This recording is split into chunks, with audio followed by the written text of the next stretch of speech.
Well, we made it a year. We are so excited to celebrate our first anniversary and finally share our wedding with all of you today. And before we go any further, we want to say a massive thank you for how kind, supportive and generous you all were when we eloped last year. The surprise may have been, well, surprising. But the reactions we received were unforgettable. There's one in particular I'll never forget. And that is Chris, Billie's mum, who said, "What the F?" 3 times, hysterically laughed, and I'm still not sure if that was good or bad. A special shout out to Callum, Adam and Fran, who dropped everything with about 6 weeks notice to come up to Scotland for a Tuesday afternoon shotgun wedding. I want to say with no questions asked, but there was a little caveat.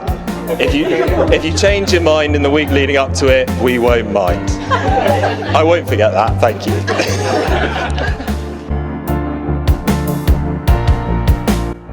There is one thing in particular with Sam that I wanted to pick up on today though, which is how bad he is at pretending to be something he's not. Pretending to be sober.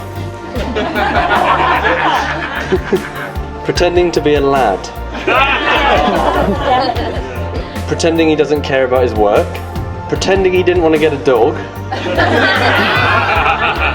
Pretending he's not romantic. And pretending this isn't a wedding.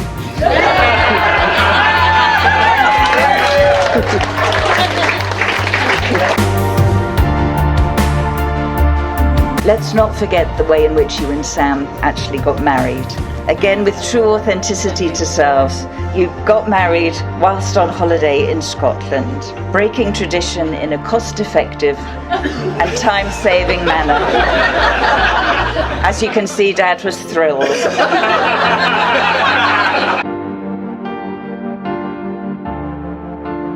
I should explain perhaps why Chris is holding up this picture of Renée Zellweger or Bridget Jones. So instead of a speech, we decided that we were going to write her a letter.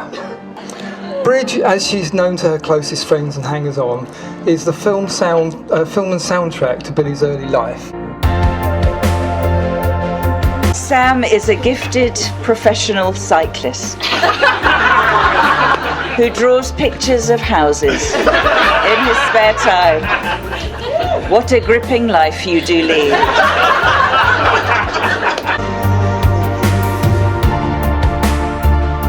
But it's how he is with you that's most important to us.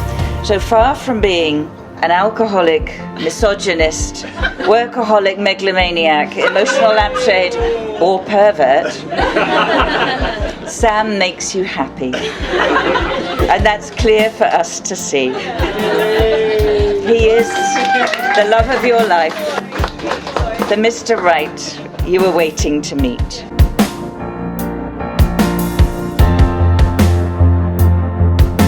Anyway, it's not like Sam to attract attention to himself, though, is it? He'll openly tell you he doesn't like it, and that's easy to say.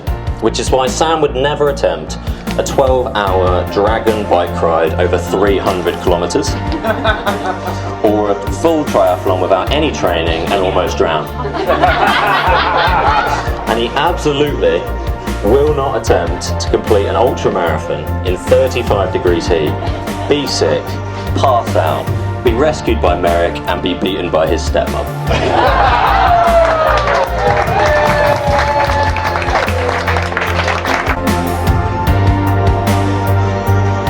We love you, we cherish you, and are so proud of the woman you've become. So may your passion for life and each other match your commitment, and may you grow old together utterly and always disgracefully. When they asked us to speak at this wedding, whatever today is, I did the cursory Google to check for common pitfalls of a poor quality speech. And one of the key things it said was that the speech giver can have a tendency to make it too much about themselves and forget that everyone listening is actually interested in the people we're here to talk about. However, without me, none of you are going to be here.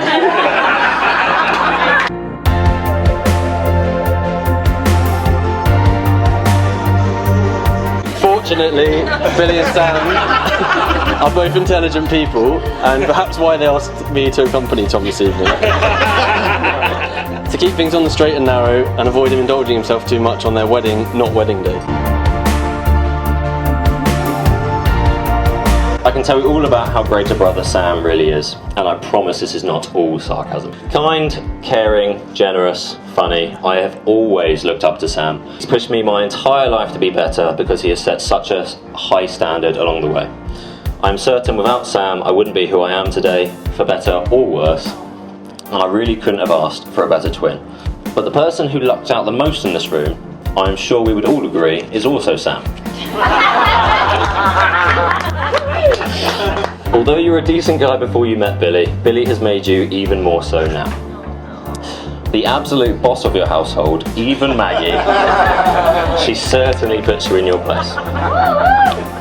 Billie and I have gotten along as if we have been brother and sister since the start, making fun of Sam, jokes, laughter, and plenty of midnight drunken arguments. I wouldn't change it for the world.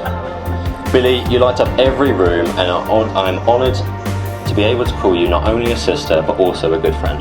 It is easy to see how happy you both are together and how much joy you bring to everyone around you.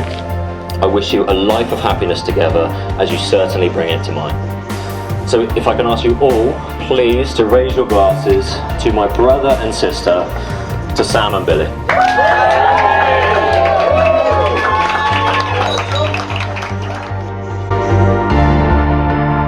And for a while, like Bridget, you found life confusing, and it would have been really easy to have got lost in others' success. But you had different ideas, better ideas it turns out, and with true authenticity to self, you began to define yourself.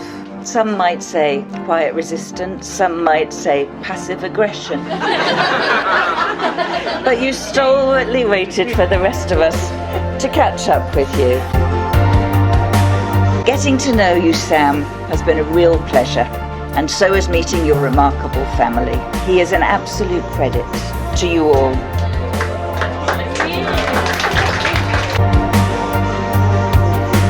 Around the age of 9 or 10, our mum used to make Sam and I bath together. We might have been a few years younger, but for the sake of this story, it's funnier the older Sam is. So we'd get in, bubbles galore, a few ducks, a few pirate ships, you know, when all of a sudden, a very strange looking pirate ship starts floating towards me.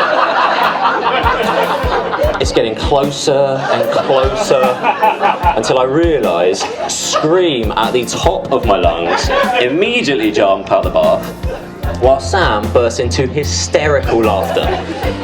Sam had taken a poo in the bath.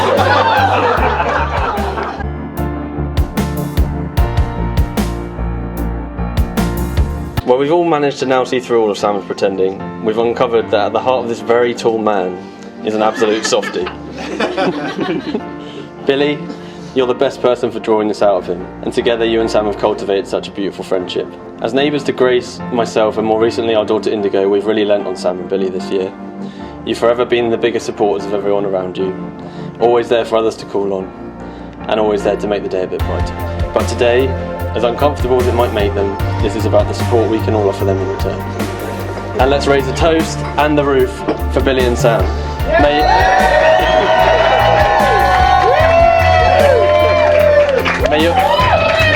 May your love for each other be stronger than Tom's ego and twice as enduring.